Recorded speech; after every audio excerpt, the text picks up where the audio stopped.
स्वागत है आपका एएमके न्यूज चैनल में। मैं आपके साथ मोहम्मद यासीन नईकोड़ी। ಎಲ್ಲ ಕಡೆ ಏನಂತಂದ್ರೆ ಒಳ್ಳೆ ಉತ್ತಮ ಪ್ರತಿಕ್ರಿಯೆ ಇದೆ ಅಂತ ಹೇಳ್ತಾರೆ. ಯಾಕೆ ಸರ್? ಇಲ್ಲಿ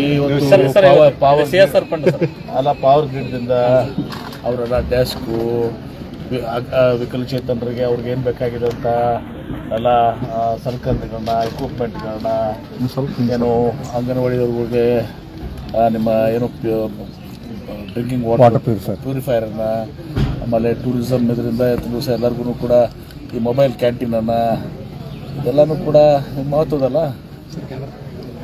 ಅದನ್ನು ನಾವು ಭಾಳ ಸಂತೋಷದಿಂದ ಜಿಲ್ಲಾಧಿಕಾರಿಗಳು ನಾವು CEO ಪವರ್ ಗ್ರಿಡ್ನವರು ಭಾಳ ದೊಡ್ಡ ಕೊಡುಗೆಯನ್ನು ಕೊಟ್ಟಿದ್ದಾರೆ. ಅದೆಲ್ಲವೂ ಕೂಡ ನಾವು ಚಾಲನೆಯನ್ನು ಕೊಟ್ಟಿದ್ದೀವಿ. ಸಲಹೆ ಕೊಡತ್ತಿದ್ರಿ ಇದು ಅಂದರೆ ನಾವು BLD ಇಂದ ಅನುಕೂಲ ಮಾಡಿಕೊಡ್ತೀವಿ ಮೆಡಿಕಲ್ ಸ್ಟೂಡೆಂಟ್ಗಳಿಗೆ, ಅದೇ ರೀತಿ ಮಾಡಿ ಅಲ್ಲ. ನಾನೇನು ಹೇಳಿದ್ದೀನಿ, ಈಗ ಏನು ಕಂಪ್ಯೂಟರ್ಸ್ ಕೊಡ್ತಾ ಇದ್ರಲ್ಲ ಮಾನದಂಡ ಸ್ಟ್ರಿಕ್ಟ್ ಮಾನದಂಡ ಎಲ್ಲ ಮಾಡಿರಿ. ಎಲ್ಲರೂ ಕೂಡ ನೀಡಿ ಯಾರದಾರ ಫಲಾನುಭವಿಗಳು ಹೋಗಬೇಕು. ಅವರು ಒಂದು ಸರ್ಕಾರ ಗೈಡ್ಲೈನ್ಸ್ ಇರೋದು ಪ್ರಕಾರ ಕೊಡ್ತಾ ಇದ್ದಾರೆ. ನಾನು ಉದಾಹರಣೆ ಕೊಟ್ಟೆ ಅವಾಗ. ಈ ಮೆಡಿಕಲ್ ಸ್ಟೂಡೆಂಟ್ಸ್ ಭಾಳಷ್ಟು ಕಡೆ ಈ ಗೌರ್ಮೆಂಟ್ ಸೀಟ್ ಸಿಗ್ತವೆ. ಗೌರ್ಮೆಂಟ್ ಮೆಡಿಕಲ್ ಕಾಲೇಜ್ನಾಗೂ ಮತ್ತು ಪ್ರೈವೇಟ್ ಮೆಡಿಕಲ್ ಕಾಲೇಜ್ನಾಗೂ ಗೌರ್ಮೆಂಟ್ ಸೀಟ್ಸು ಅವಕ್ಕೂ ಕೂಡ ಪಾಪ 1 ಲಕ್ಷ 1.5 ಲಕ್ಷ 2 ಲಕ್ಷ ಇರ್ತದೆ ಫೀಸ್. ನಾನು ಹೇಳಿದೆ ಮುದ್ದೆ ಬೆಳೆದ ಅದೊಂದು ಉದಾಹರಣೆ ಕೊಟ್ಟೆ. ಅವಾಗ ಪಾಪ ತಂದೆ ತಿರ್ಕೊಂಡಿದ್ದ ತಾಯಿ ಪಾಪ 4,000 ದುಡಿತಿದ್ಲು. ಇವೇ ಪೇಪರ್ನಾಗ ಹಾಕಿದ್ರು. ಅವಾಗ ಆ 4,000 ಊಟ ಬಿಟ್ಟು ಕೂಡ 4,000 ಕೊಟ್ಟರು ಕೂಡ 48,000 ರೂಪಾಯಿ ಆಯಿತು ವರ್ಷಕ್ಕೆ.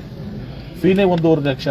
ಹಾಸ್ಟೆಲು, ಮೆಸ್ಸು, ಬುಕ್ಸು, ಸ್ಟೆಥೋಸ್ಕೋಪು, ಆ್ಯಪ್ರನ್ನು ಎಲ್ಲ ಕೂಡ 2 ಲಕ್ಷ 2.5 ಲಕ್ಷ ಬೇಕಾಗ್ತದೆ. ಅದೇ 2 ಲಕ್ಷ ಬೇಕಾಗ್ತದೆ, 15 ಲಕ್ಷ ಬೇಕಾಗ್ತದೆ. 4,000ದಾಗ 2,000 ಹೊಟ್ಟಿಗೂ ಬೇಕಲ್ಲ ಪಾಪಕ್ಕೆ ಆ ತಾಯಿಗೆ. ಆಮೇಲೆ ಅಧಿಕಾರಿ 24,000 ಏನು ಮಾಡ್ತಾರೆ ಅವರು? ಅಂಥವ್ರಿಗೆ ಈ ಫೆಸಿಲಿಟಿ ಹೋಗಲಿ. ನಾವೇನು ಪ್ರತಿ ವರ್ಷ ನಾನು ಹೆಲ್ಪ್ ಮಾಡ್ತೀನಿ ಇರೆಸ್ಪೆಕ್ಟ್ ಆಫ್ ದಿಸು. ನಾನು ಯಾರ್ಯಾರು government medical seats in government colleges and private medical college government seat chance ಇರ್ತಾರೆ. ಯಾರು ಬಡವರಿದ್ದಾರೆ, ಶ್ರೀಮಂತರಲ್ಲ, ಉದಾಹರಣೆ ಕೊಟ್ಟಿಲ್ಲ ಆ ಥರ. ಆಮೇಲೆ ಯಾರು ಭೂಮಿ ನೀರಾಗಿಲ್ಲ ಅದು ಚಾದ ಗಡಿದಾಗಿ ಕೆಲಸ ಮಾಡ್ತಿದ್ದಾರೆ.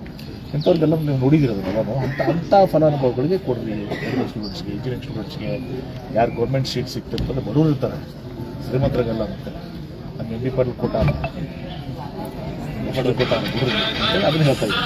ಸರಿ, ನಾಳೆ ಉಪಚುನಾವಣೆ ಮಾಡೋಣ. ಈಗ ಇದು ನೋಡಿ, ಇದು ಭಾಳ ಸಣ್ಣ ಪ್ರಮಾಣದಲ್ಲಿದೆ.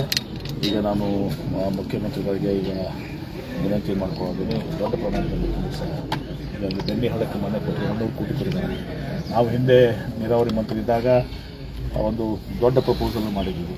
2,500 ಕೋಟಿ ವ್ಯಾಪ್ಕೋದಿಂದ ಕೇಂದ್ರ ಸರ್ಕಾರದ ಒಂದು ಏಜೆನ್ಸಿ ಮೂಲಕ ದೊಡ್ಡ ಅಮೌಂಟ್ ಆಯಿತು. ಅದಕ್ಕೆ ಅದು ಕೇಂದ್ರ ಸರ್ಕಾರದಿಂದ ಅನುಮೋದನೆ ಸಿಕ್ಕಿಲ್ಲ. ಹೀಗಾಗಿ ಈಗ ನಾವು ಅದನ್ನು ಆಶೆ ಇಟ್ಬಿಟ್ಟಿವಿ. ನಾವು ಅವಾಗ ಕೋಶಿ ನದಿಗೆ ಏನು 4,000 ಕೋಟಿ ಕೊಟ್ಟರು. ಅದ್ರ ಉದ್ದೇಶ ಮೇಲೆ ನಾವು ಕೇಳಿದ್ದೀವಿ, ಕೇಂದ್ರ ಸರ್ಕಾರ ಕೊಡಲಿಲ್ಲ. ಅದಕ್ಕೆ ಈಗ ರಾಜ್ಯ ಸರ್ಕಾರದಿಂದ ಒಂದು ಮಾಡ್ರೇಟ್ ಪ್ರೊಸೆಸರ್ ಇಂಪಾರ್ಟೆಂಟ್ ಅದಾಗ ಫೇಸ್ ವೈಸ್ ಮಾಡಿಕೊಂಡು ಅದ್ರಾಗ ಪ್ರಮುಖವಾಗಿರುವಂಥದ್ದು 100-200 ಕೋಟಿ ರೂಪಾಯಿ ಒಂದು ಇದು ಕೂಡ ಮಾಡ್ತೀವಿ. ಇದು ಸರಿಯಾಗಿ ಕೆಲಸ ಆಗಿರೋದ್ರೆ ಅದಕ್ಕೆ ನಾನು ನಿಶ್ಚಿತವಾಗಿ ಕೂಡ CS ಅವರು ಇಲ್ಲೇ ಇದ್ದಾರೆ, ನಾನು ಅದನ್ನು ನಿರ್ದೇಶನ ಕೊಡ್ತೇನೆ. ಸರ್, ನಾಳೆ ಉಪಚುನಾವಣೆ ಮತದಾನ ಇದೆ. ಬಿಜೆಪಿ ಎರಡೂ ಕಡೆನೂ ಗೆಲ್ತೀವಿ ಅಂತ ಹೇಳಿ ವಿಶ್ವಾಸ ವ್ಯಕ್ತಪಡಿಸಿದ್ದಾರೆ ವಿಜೇಂದ್ರ ಅವರು. CM ರಾಜೀನಾಮೆ ಕೊಡಬೇಕಾಗುತ್ತೆ ಅಂತ ಹೇಳಿದ್ದಾರೆ ಸರ್. ನಾನೇನು ಹೇಳಿದ್ದೀನಿ? ನಿಶ್ಚಿತವಾಗಿ ವಿಜೇಂದ್ರವ್ರನ್ನ ಈ ಚುನಾವಣೆ ಮುಗಿದ ತೆಗೆದಾಕ್ತಾರೆ.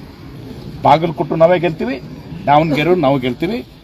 ವಿಜೇಂದ್ರ ಅವರು ಮನೆಗೆ ಹೋಗೋದು ನಿಶ್ಚಿತ, 2 ಮಾತಿಲ್ಲ ಏನ್ರಿ.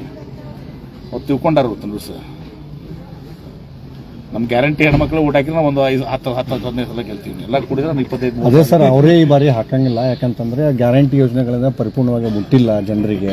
ಅದನ್ನೇ ಹಿಡ್ಕೊಂಡು ಈಗ ಅವ್ರಿಗೆಲ್ಲ ಈ ಜನರಿಗೆ ಬೇಕಾದ್ರೆ ವಿಜೇಂದ್ರಿಗೂ ಕೊಡ್ತೀವಿ ಅಂತ ಗ್ಯಾರಂಟಿನ AI ತಂತ್ರಜ್ಞಾನ ಬಳಸಿಕೊಂಡು ಹಣ ಹಂಚ್ತಾ ಇದ್ದಾರೆ ಅಂತ ವಿಡಿಯೋಗಳನ್ನು ಕ್ರಿಯೇಟ್ ಮಾಡಿ ಬಿಜೆಪಿ ಹೊರಬಿಡ್ತಾ ಇದ್ದಾರೆ. ಅದು ವಿಜೇಂದ್ರಗೆ ರೂಢಿ ಇದೆ. ನಾನು ಮನೆ ಹೇಳಿದ್ದೀನಲ್ಲ, ಅವರು ತಂದೆಯವರು ವಿಜೇಂದ್ರ ಮಾಡೋ ಕೆಲಸನೇ ಅದೇ ಆಗಿತ್ತು.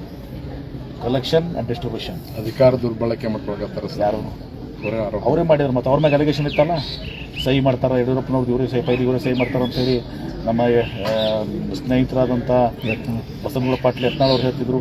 ವಿಜೇಂದ್ರ ಅವರು ಯಡಿಯೂರಪ್ಪನವರು ಮಾರಿಷಸ್ನಲ್ಲಿ ಇನ್ನೊಂದೆಲ್ಲ ದುಡ್ಡು ಬಿಟ್ಟು ಬಂದರೆ 10,000 ಕೋಟಿ ಅಂತ ಹೇಳ್ತಿದ್ರು. ನಾ ಹೇಳ್ತೀರ ಮತ್ತೆ ನಾನು ಹೇಳ್ಯಾರ ಇಲ್ಲೋ? ಯತ್ನಾಳ್ ಅವ್ರು ಹೇಳ್ಯಾರಲ್ಲೋ? ಏನು ಹೇಳಿದ್ರು? 10,000 ಕೋಟಿ ರೂಪಾಯಿ ಸಿಂಗಾಪುರ ಮಾರಿಷಸ್ ನೆನಪದ ಮಾರಿಷಸ್ನಾಗ 10,000 ಕೋಟಿ ರೂಪಾಯಿ ಇಟ್ಟು ಬಂದಾರ ಅಂತ ಹೇಳ್ತಿದ್ರು. ದುಬೈದಾಗ ಸಿಂಗಾಪುರ್ನಾಗ ಮಾರಿಷಸ್ನಾಗ ಏನು ಹೇಳ್ತಾರೆ ಅವ್ರಿಗೆ ನಾನು ಕೇಳ್ರಿ ಪಟ್ಟಿಕಣ ಅವ್ರು ಕೇಳ್ರಿ ತಪ್ಪಿದ್ರೆ ಯಾವ ಊರು ಅನ್ನೋದು ನನಗೆ ಗೊತ್ತಿಲ್ಲ ಮಾರಿಷಸ್ ನಾನು ಕೇಳಿದ್ನಿ ಅವ್ರು ಕೇಳ್ರಿ ಮತ್ತು ಅವ್ರು ತೊಗೊಂಡು ಪ್ರಚಾರ ಮಾಡ್ಕೊಂಡಿದ್ರು ಮತ್ತು ವಿಜೇಂದ್ರ ಎಷ್ಟು ಪವರ್ಫುಲ್ ಇದ್ದಿತ್ತಂದ್ರೆ ಎರಡು ಕ್ಷೇತ್ರ ಗೆಲ್ಲೋದಿದ್ರೆ ಮತ್ತೆ ಯತ್ನಾಳ ಯಾಕೆ ಬೇಕಾಗಿತ್ತ ಉಚ್ಚಾಟಿತ ಯತ್ನಾಳ ಕರ್ಕೊಂಡು ಪ್ರಚಾರಕ್ಕೆ ಹೋಗ್ಬೇಕು ಪಾಳೆ ಬತ್ತವ್ರಿಗೆ ಯತ್ನಾಳ್ ಹೋದ್ರು ಗೆಲ್ಲಲ್ಲ ಈ ವಿಜೇಂದ್ರ ಕೂಡ ಯತ್ನಾಳ್ ಹೋದ್ರು ಖರಿಯರ್ ಡಮಾರ ಮಾರ್ಜಿನ್ ಹೆಚ್ಚಾಗುತ್ತೆ. ಬಾಗಲಕೋಟ್ನಾಗ ಅಲ್ಲಿ ಸೋಲ್ತೀವಿ ಏನು ಮಾಡಿದಂಗೆ ಆಯಿತು ಯತ್ನಾಳ ಪ್ರಚಾರಕ್ಕೆ ಹೋದ್ರು ಕೂಡ ಸೋತರು ಅದಕ್ಕೆ ವಿಜೇಂದ್ರ ಮತ್ತು ಯತ್ನಾಳ್ ಕೂಡ ಮನೆಗೆ ಹೋಗೋದು ಮತ್ತೆ ಯಾರು ಸರ್ ಹೊಸದಾಗಿ ಸರ್ ಖರ್ಗೆ ಅವರು ಹೇಳಿದ ಬಿಜೆಪಿ RSS ವಿಶೇಷ ಷರತ್ತು ಇತ್ತು. ಅದು ನೋಡಿ ಯಾವ ಕ್ಯಾಮ್ರಾ ಸರಿ ಕ್ಯಾಮ್ರಾ ಅನೇಕ ಸಲ ರಾಜಕೀಯವಾಗಿ ಟೀಕೆಗಳು ಆಗ್ತಿದ್ರು ನಮ್ಮೆಲ್ಲ ಮಾಡ್ತಾರೆ ನಾವು ಅವ್ರ ಮಾಡಿ ಮಾಡಿರ್ತೀವಿ ಅದೇನದು ಇವರೆಲ್ಲ ಬರೀ ಬೆಂಕಿ ಹಚ್ತಾರ ನಾವು ಕಿಸದ ಕಡ್ಡಿ ಡಬ್ಬಿ ಇಟ್ಕೊಂಡು ಓಟಿರ್ತಾರ ಎಲ್ಲೋದ್ರಲ್ಲಿ ಬೆಂಕಿ ಹಚ್ತಾರ ಏನ್ರಿ ಇವ್ರು ದೇಶದ ಸಲ ಹೋರಾಟ ಮಾಡಿಲ್ಲ ಅದನ್ನೂ ಸತ್ಯ ಅದ ಏನ್ರಿ ಇವತ್ತು ಬಂದು ರಾಷ್ಟ್ರೀಯತೆ ಹೇಳ್ತಾರೆ ನಮ್ಮ ಬಗ್ಗೆ ಎಲ್ಲನೂ ಸರ್ ಅಷ್ಟೇ ಇಂಡಿಯಾ ಗೇಟ್ನಾಗ ಹೋಗ್ರಿ ನೀವು ಇಂಡಿಯಾ ಗೇಟ್ನಾಗ ಅಲ್ಲಿ ಯಾರ್ಯಾರು ಸ್ವತಂತ್ರ ಇದ್ರಾಗ ಪ್ರಾಣ ಕಳ್ಕೊಂಡ್ರೆ ಎಲ್ಲರ ಹೆಸರುಗಳದಾವ ಅದಾವ ನೂರಾರು ಜನ ಮುಸಲ್ಮಾನರು ಅದಾವ ಒಬ್ಬರೊಬ್ಬರ ಜನ ಹೆಸರು ಬೇಕಲ್ಲ ಬಿಜೆಪಿ ಅವ್ರದ್ದು ಯಾರು ಪ್ರಾಣ ತಕ್ಕೊಂಡು ಸ್ವಾತಂತ್ರ್ಯ ಎಲ್ಲ ಬ್ರಿಟಿಷ್ ರಿಜೆಂಟ್ ಆಗಿದ್ವು ಅವಾಗ ಈಗ ಬಂದು ನಮ್ಗೆ ರಾಷ್ಟ್ರೀಯತೆ ದೇಶಾಭಿಮಾನ ಬಪ್ಪರ್ ಹೇಳೋದು ಹೇಳ್ತಾರಲ್ಲ ಅವರು ಕರೆಗೆ ಅವ್ರು ಯಾವ ರೀತಿಯಿಂದ ಅರ್ಥದಿಂದ ಹೇಳಿದ್ರೆ ಅದನ್ನ ಅರ್ಥ ಮಾಡ್ರೆ ಇವರು ವಿಷಕಾರಿ ಇದು ಮಾಡುವಂಥದ್ದು ಹಿಂಗೆ ಮಾಡ್ತಾರೆ ಅದಕ್ಕೊಂದು ಹೇಳಿದಾರೆ ಅವ್ರಿಗೆ ಸರ್ ಹೊಡೆದು ಸಾಯಿಸಬೇಕು ಅಂತ ಹೇಳಿ ಪ್ರಚೋದನೆ ಕೊಟ್ಟರು ಏನೋ ಅದು ಯಾವ ಅರ್ಥ ಹೇಳಿದ್ದಾರೆ ಹೊಡೆದ ಲಿಟ್ರಲ್ಲಿ ಹಾವು ಹೋಗೋದಿರ್ತದಲ್ಲ